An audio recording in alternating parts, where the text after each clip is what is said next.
I've been doing the job for over 14 years now, so I knew the work inside out. That particular day, it was quite a cold day, I remember that. We were just doing regular maintenance work. Some boarding had come loose, so we were just going to secure it. Anyway, we were waiting for another ladder to arrive because it was a bit higher than we anticipated. But time was getting on, so we decided just to get on with it. Yeah, have you got any more tools? How many more tools do you need? A colleague had gone back to the van to get some extra tools.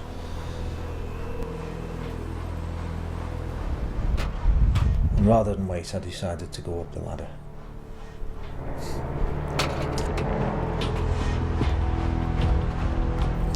As it wasn't footed, it slipped.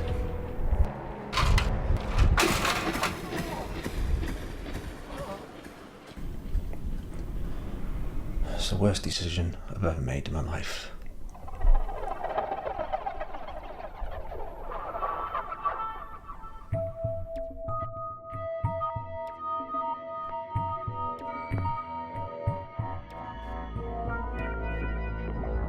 Falls from height are the most common cause of workplace fatalities.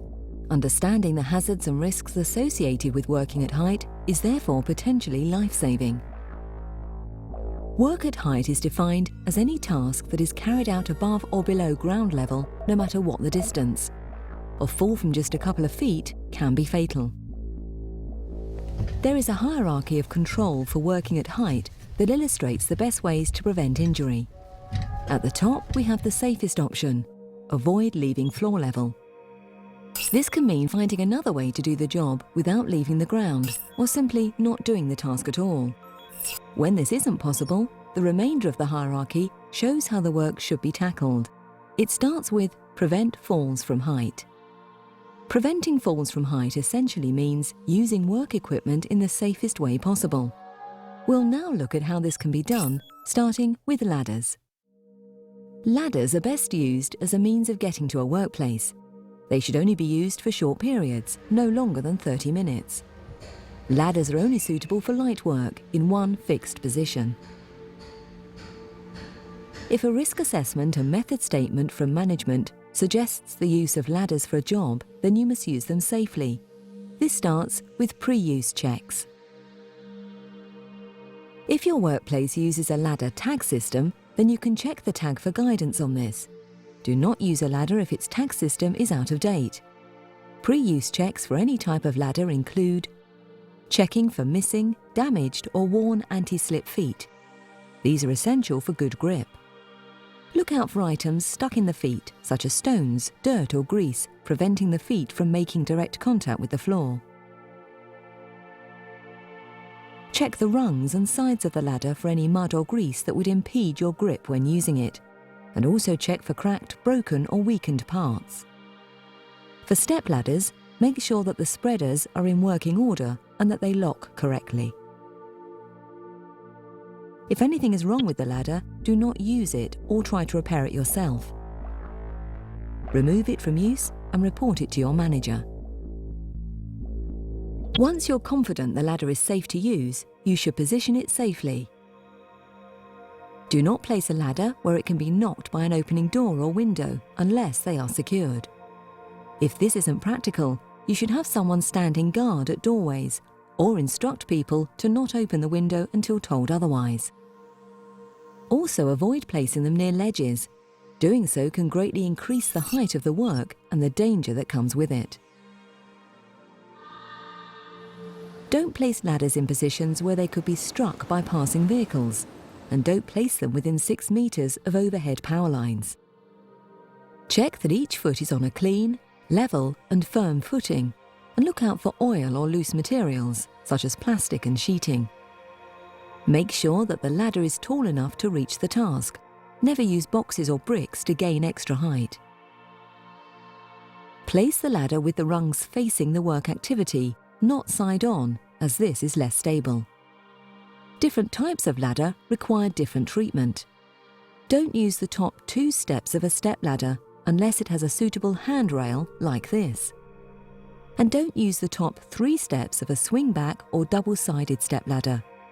This is to ensure that a handhold is available in front of you.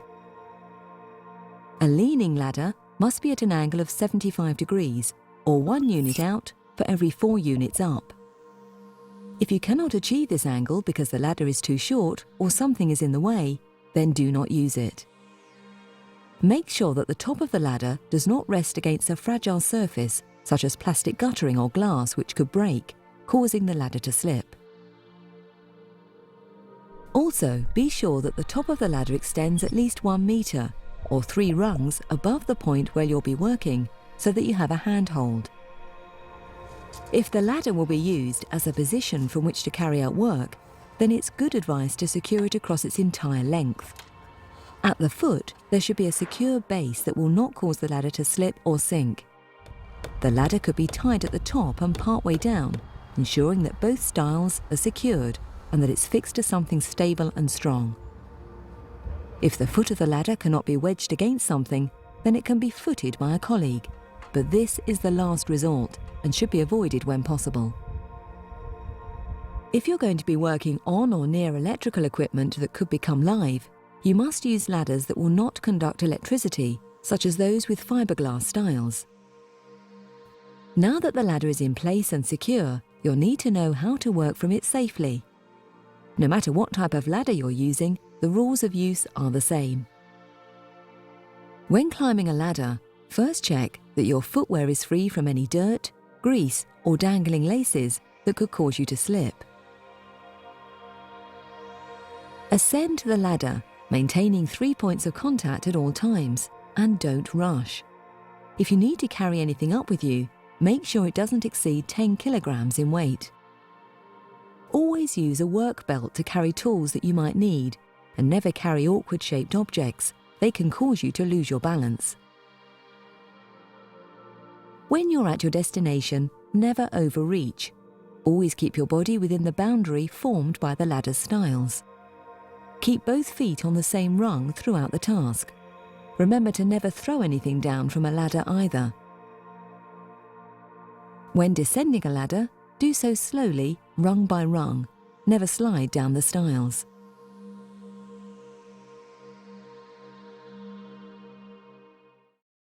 Scaffolds. Scaffolds are best used as a means of accessing work across a larger area than a ladder. They can be used for longer periods of time and are suitable for more strenuous work since they allow your hands to be free. Scaffolds must be erected and maintained by trained specialists on firm, level ground. When using a scaffold, first do your own safety checks. If a tag system is used, check that the green tag is in its holder and that it's been inspected within the last 7 days. Do not go on the scaffold if the inspection date is overdue or the red no entry sign is showing. When about to access a scaffold, also check that the ladders are secured, in good condition, and that toe boards are in place. There should be no missing floorboards and handrails should be present. Use scaffold ladders in the same way you would any other. Heavy or bulky loads should not be carried up them. When on the scaffold, you mustn't go outside of the guardrails or alter the platform or ladders in any way. Don't obstruct entries and exits, and don't overload the platform. Never store things inside the scaffold tubes either. When you're working, be very careful not to let waste or tools fall from the platform by keeping your work area tidy and the boards clear. Nothing should ever be thrown from a scaffold. Use enclosed rubbish chutes or lower material to the ground instead. Scaffolds should only be used for the task they were constructed for. Never use an existing scaffold for a new and different job unless it has been properly inspected and assessed first. MUPs, or mobile elevated work platforms, are another way of safely accessing and working from height. MUPs come in many different forms, such as cherry pickers, booms, and scissor lifts, each with different access characteristics. Different jobs will require different MUPs, and they should be selected accordingly by a competent person. To operate a MUP, you must be formally trained and licensed to do so. However, a license is not needed to work from a MEWP, which is what we'll look at now. Only work from a MEWP when you're certain that all safety checks have been carried out by the trained person. This includes confirmation that the MEWP and the ground under it can handle the weight and size of the task, and that the weather and lighting conditions are suitable for the work. All people working on site should know about the work you're carrying out, so they're aware of the risk of falling objects. MEWPs will rarely be used in isolation from other work activities. Before working on a MEWP, you must also be aware of the procedures in the event of an emergency. You must know what to do if yourself or a colleague becomes injured or ill whilst at height. This will involve the use of ground controls, which can be activated in several ways depending on the MEWP being used. Be sure you know how to use them safely. Acting quickly and efficiently can be the difference between life and death. When you start work from a MEWP, first be very aware of what's going on around you while the equipment elevates. The operator should have already checked, but keep an eye out for overhead hazards such as power lines, beams or tree branches. As you ascend, keep your arms and legs within the cage and avoid any sudden movements. MEWPs can be finely balanced, and a sudden jolt can cause the equipment to tip. Do not lean over the guardrails as the machine moves. Never distract the MEWP operator when he's controlling the machine. His full attention must be given to the task at hand. Once you're at your destination, you must work safely. Be careful not to lean on the MEWP's controls during your work or to place anything over them. Never hang anything off the guardrails. Keep all tools and materials within the cage and keep them tidy and out of the way of feet.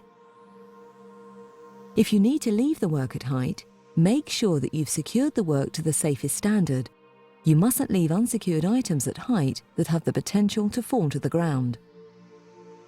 Descend in the MEWP in the same manner as the elevation, and also keep an eye out below you for anything that the MEWP could be lowering onto. This particular model sounds an alarm tone halfway down the descent, to remind you that clearance checks must be made.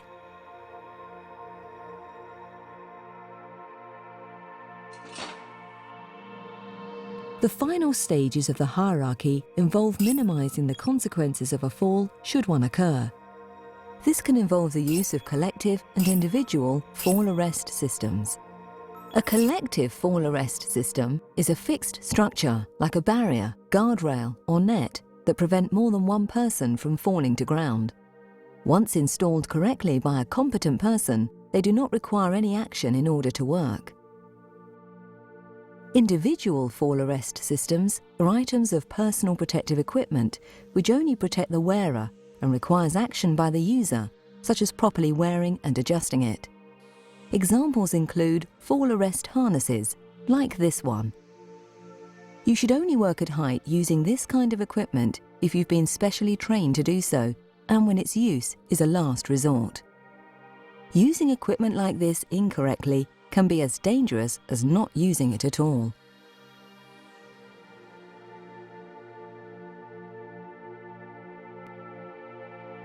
Remember that no job is so important that it cannot be done safely.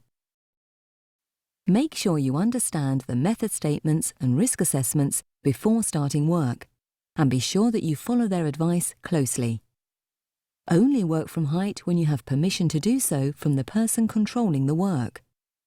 And when you're at height, be constantly aware of the risks you face and what you must do to keep yourself and others safe. At height, you cannot afford to take shortcuts.